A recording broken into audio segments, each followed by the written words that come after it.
So for phase 2, you need to buy a router. After you buy a router, connect Jeff's computer and connect to internet and LAN 1. After connecting, go to component at click Jeff and click allow password on POSIX at procedural settings and click the local authentication at configuration settings.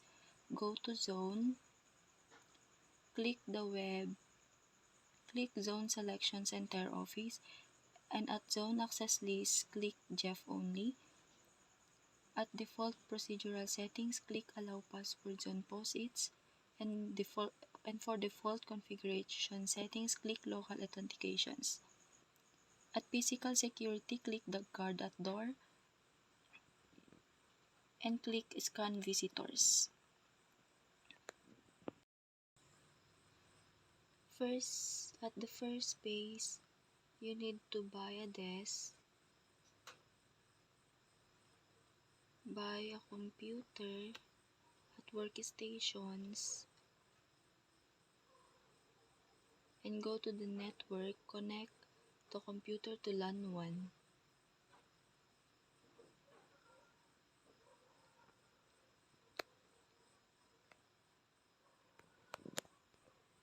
Jeff thanks you for the computer. So you completed the phase 1. Can your physical security protect the refractor design?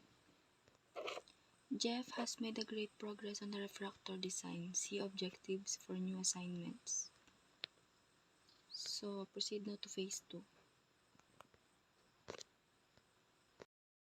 Already completed in previous phase. Now you're going to proceed in phase 3.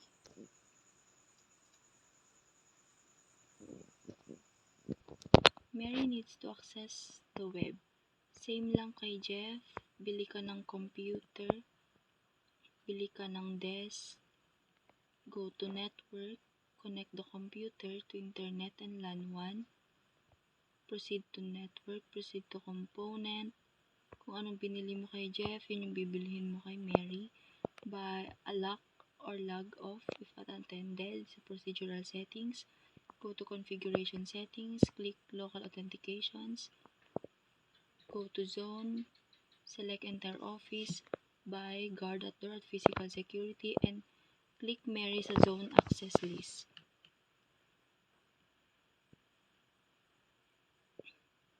And you're already completed a previous phase.